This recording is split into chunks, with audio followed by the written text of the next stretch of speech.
Welcome to The Explainer. Today, we're unpacking a set of standards that are literally reshaping how the construction industry operates behind closed doors. We're going to look closely at the SASB standards for home builders, focusing heavily on the rigorous reporting requirements for environmental compliance. It's a truly fascinating look at how major builders are being held accountable for their ecological footprints. Okay, let's dive into this. So, here's our roadmap for this explainer. We'll hit 1. The environmental cost of building. 2. Tracking accountability with SASB. 3. Disclosing legal and monetary losses. 4. Corrective actions in focus. 5. Rethinking site selection. And finally, 6. Designing for the ecosystem. All right, Section 1. The environmental cost of building. The stakes of new developments. Before a single foundation is even poured, we really have to acknowledge the massive physical impact of transforming raw, untouched land into these sprawling residential communities.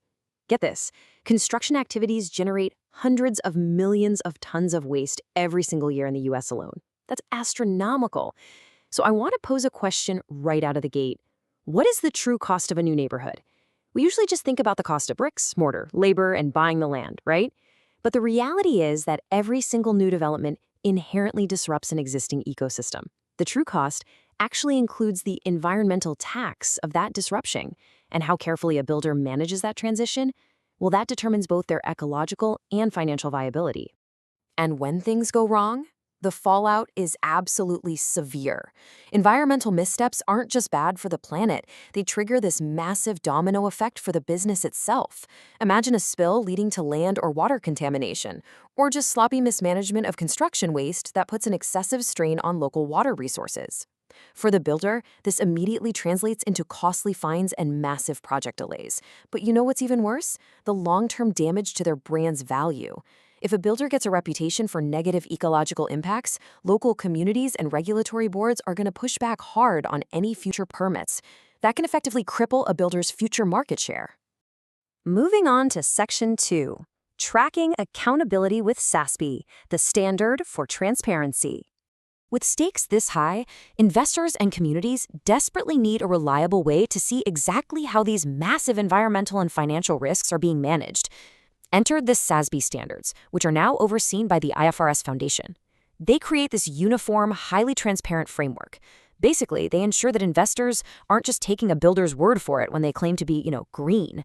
Instead, builders are required to report highly specific metrics on how they manage their ecological footprints. It literally makes sustainability an accountable line item on their reports.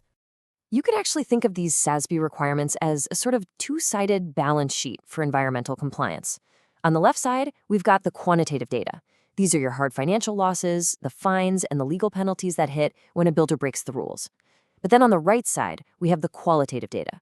This is all about the proactive planning, the risk assessments, and the ecological design processes that builders absolutely must implement to prevent those disasters from happening in the first place.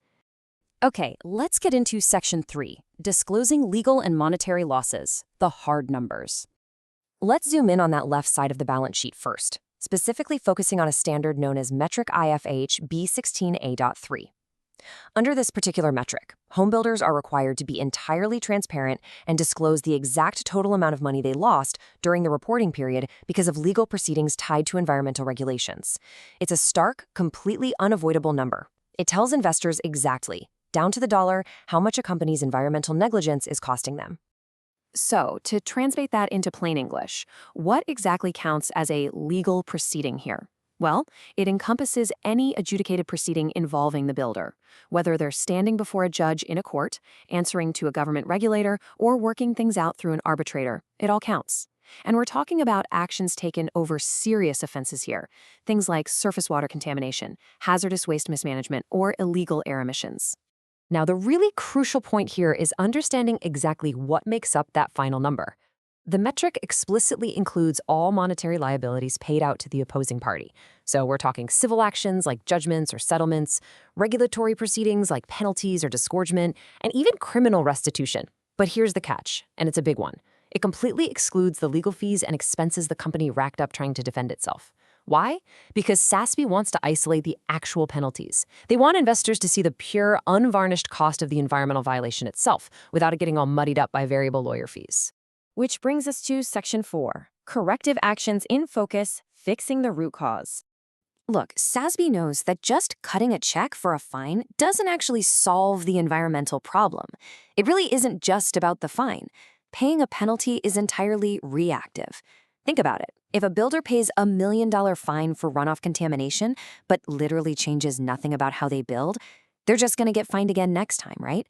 Investors need the narrative context. They absolutely need to know what happens next. Because of that, the standard goes a step further and demands that builders describe the specific corrective actions they've implemented in response to these legal proceedings. A builder has to lay out the systemic changes they've made. For example, did they change their daily operations or construction processes? Did they have to go in and fire a negligent business partner or subcontractor? Have they rolled out new employee training programs? Or maybe adopted some cutting-edge technology to monitor their waste? Ultimately, they have to prove, in writing, that they are actively correcting their environmental failures. All right, Section 5, rethinking site selection, moving from reactive to proactive. Now we're going to pivot to the right side of our balance sheet. Metric IF-HB 160A.4 shifts the focus entirely. This one requires home builders to provide a really detailed discussion of how they integrate environmental considerations right into their core workflow. Essentially, this metric forces builders to narrate their master strategy for avoiding environmental damage before a single shovel even hits the dirt. Let's look at the integration timeline to see how this builds across the entire lifespan of a project. SAS breaks this proactive planning down into a strict chronological timeline with 3 main phases: site selection, site design, and finally, site development and construction. A builder must clearly document exactly how ecology plays a role at every single one of these steps. Let's start with Phase 1, site selection. Here, a builder has to document their process for analyzing a plot of land's vulnerability. How exactly do they assess the ecological sensitivity of a site they're eyeing to buy? And crucially, they have to explain how that assessment actually impacts their decision to acquire the land. They also need to report on how they use site classifications in their decision-making. Like, are they building on pristine, untouched greenfield sites, or are they utilizing grayfield or brownfield sites that have been previously developed? Utilizing those older sites often carries way less of a new environmental impact. Moving into our final section, Section 6. Designing for the ecosystem, minimizing the footprint. So once the site is selected, we move into the final 2 steps of our timeline. During the site design phase, builders must report on how their blueprints minimize slope and soil disturbance, how they're planning to manage stormwater, and, this is the big one, how they will protect local biodiversity and wildlife habitats. Then, during the actual construction phase, when the heavy machinery rolls in, they have to detail their specific processes for minimizing demolition waste, preventing toxic runoff, and safely handling any hazardous materials. It's a massive undertaking.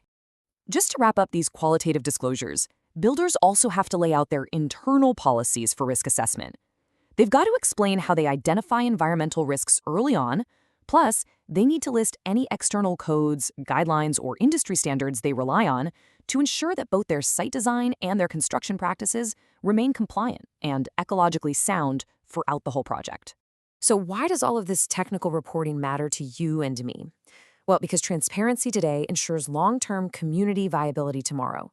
When a home builder strictly adheres to both the quantitative disclosures of their fines and the qualitative disclosures of their proactive design strategies, they become a much safer long-term bet.